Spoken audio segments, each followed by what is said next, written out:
26 தேர்தலை சந்திக்க 16 அமாவாசைதான் உள்ளது. 10 அமாவாசை முடிந்தவுடன் திமுக கூட்டணியில் உள்ள அனைவரும் எடப்பாடியுடன் சேர்ந்து கொள்வார்கள்.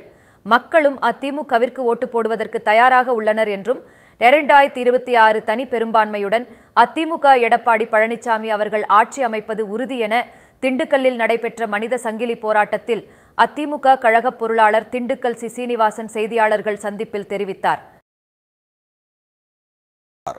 தமிழக அரசு உயர்த்தப்பட்ட சொத்து வரியை உடனடியாக திரும்பப் பெற வலியுறுத்தியும் திண்டுக்கல் மேற்கு மாவட்ட கழகம் சார்பில் முன்னாள் அமைச்சரும் கழக பொருளாளருமான திண்டுக்கல் சி. சீனிவாசன் தலைமையில் திண்டுக்கல் மாநகராட்சி பகுதி முன்பாக மனித சங்கிலி போராட்டம் நடைபெற்றது.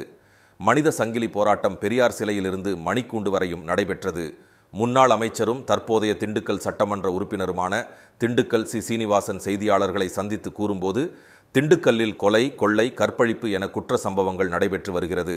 தமிழகத்தில் 234 தொகுதிகளிலும் சட்ட ஒழுங்கு சீர்கெட்டு உள்ளதற்கு திண்டுக்கல் சாட்சி. காட்சி மாறுவதற்கு ஆட்சி மாற வேண்டும். அண்ணா தொடங்கிய கட்சியை ஜனநாயக முறைப்படி நடத்த வேண்டும். கருணாநிதி முதலமைச்சராக இருக்கும் பொழுது ஸ்டாலின் துணை முதல்வராக ஆக்கப்பட்டார்.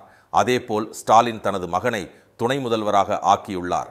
அதன் பின்பு இன்ப நிதி துணை முதலமைச்சராக ஆக்கப்படுவார் என நினைக்கிறோம்.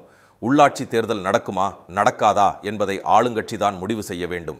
எப்போது தேர்தல் வந்தாலும் அதை சந்திக்க அதிமுக தயாராக உள்ளது என தெரிவித்தார். மக்களை கொடுமைப்படுத்துவதை கண்டித்து மாண்புமிகு எடப்பாடி அவர்கள் அறிவிப்பின்படி மனித சங்கிலி போராட்டம் அரசுக்கு எதிராக இப்போ நடைபெற்றிருக்கிறது என்பதை அன்போடு தெரிவித்துக் கொள்கிறேன். ஐயப்பா, கேள்வி. குமார், என்னங்க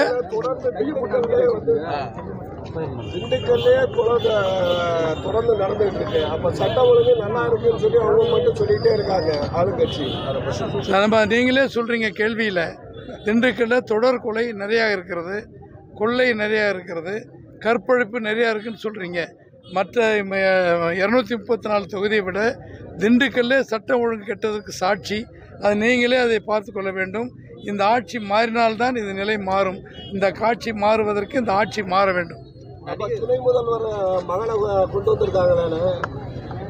இதுக்காக இப்ப என்னன்னா கண்துணை அதாவதுங்க, மனசாட்சி உள்ளவங்க அண்ணா ஆரம்பித்த கட்சி பொதுவான கட்சின்னு சொல்லி ஜனநாயக முறைப்படி நடத்துவாங்க.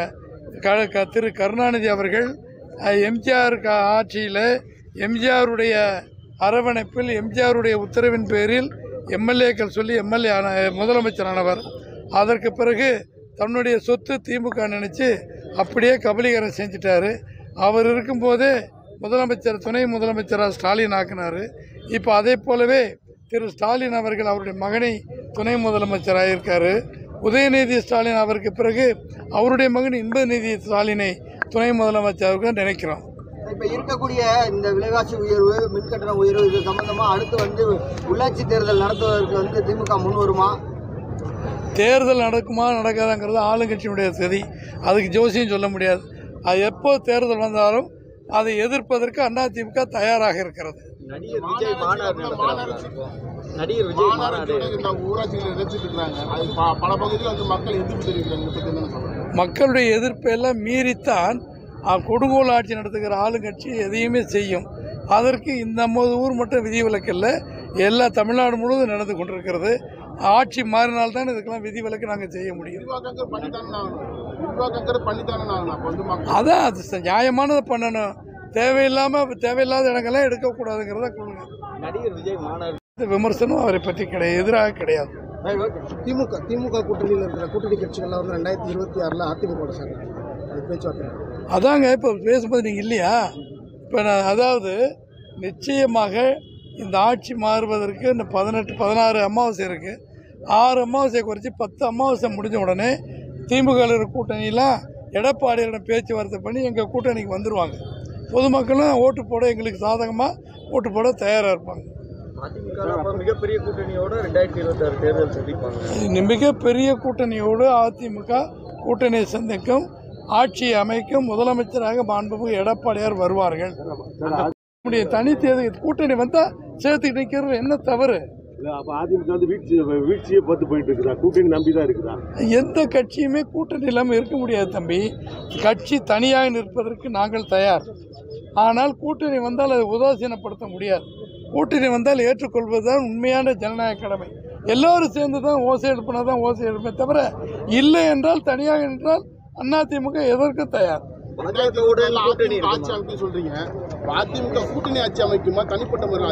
தேர்தல் வரும்பொழுது கூட்டணி அமைப்பதை பொறுத்து அந்த பதில் அப்ப கிடைக்கும்.